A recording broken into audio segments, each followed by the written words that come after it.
নেশামুক্ত ত্রিপুরা গঠনের বদলে নেশা আরো বেড়েছে, ভেঙে পড়েছে আইন শৃঙ্খলা। সুশাসন কেবল শহরের ফ্লেক্সে এবং বিজ্ঞাপনে। সরকারকে একাধিক বিষয় কটাক্ষ সুদীপ রায় বর্মনের। দিন কয়েক আগেই 5 রাজ্যে বিধানসভার ফলাফলের পর পারদ চড়েছিল রাজ্য রাজনীতি। কংগ্রেস বিজেপির রেশারেশিতে ক্রমশ পিছিয়ে পড়েছে কংগ্রেস, এমনটাই ইঙ্গিত দিচ্ছে রাজনীতির আবহাওয়া। 4 রাজ্যে পরাজয়ের সাথে সাথে জোট প্রসঙ্গ তুলে কংগ্রেসকে তুলোধনা করেছে রাজ্য বিজেপি নেতৃত্ব। তাই 24 লোকসভাকে পাখির চোখ ধরে সংগঠন চাঙ্গা করে নিতে চাইছে কংগ্রেস। পাশাপাশি ব্লেম গেমেও পিছিয়ে নেই তারা। বিলোনিয়া সফরে রাজ্যের একাধিক বিষয় নিয়ে কটাক্ষের সুর চড়ালেন কংগ্রেস বিধায়ক সুদীপ রায় বর্মন। রাজ্য নেশামুক্ত হওয়ার পরিবর্তে রাজ্যে নেশা আরো ছড়িয়েছে। আইন শৃঙ্খলা, শিক্ষা ব্যবস্থা, স্বাস্থ্য ব্যবস্থা ভেঙে পড়েছে। তিনি একের পর এক অভিযোগের তীর ছুঁড়েছেন সরকারের দিকে। নেশা এমন কোনো অলিগলি নেই ত্রিপুরা রাজ্যে যেখানে নেশা খাওয়া বসে,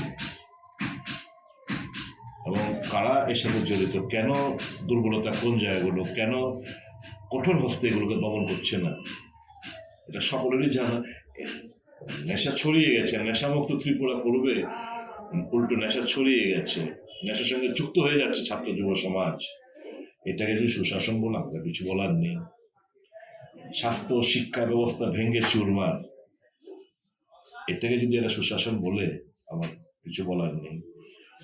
নিয়োগ নেই, খাদ্যের অভাবে সন্তান বিক্রি হচ্ছে, অভাবে অনটনে আত্মহত্যার পথ বেছে নিচ্ছে, এটাকে যদি এরা বলে সুশাসন, আমার কিছু বলার নেই। আইন শৃঙ্খলা তলানিতে প্রত্যেক দিন কোথাও না কোথাও আনন্যাচারাল খুন, চুরি, ডাকাতি, এই জিনিসগুলো লেগেই রয়েছে। এটাকে যদি এরা বলে সুশাসন, আমার কিছু বলার নেই। তবে হ্যাঁ, সারা রাজ্যে ফ্ল্যাক্সের মধ্যে দেখতে পাচ্ছি সুশাসনের খবর, অ্যাডের মধ্যে দেখতে পাচ্ছি সুশাসনের খবর, কিন্তু বাস্তবে নিরিখে একটা জঙ্গলের রাজত্ব কাম হয়ে রয়েছে এ রাজ্যে।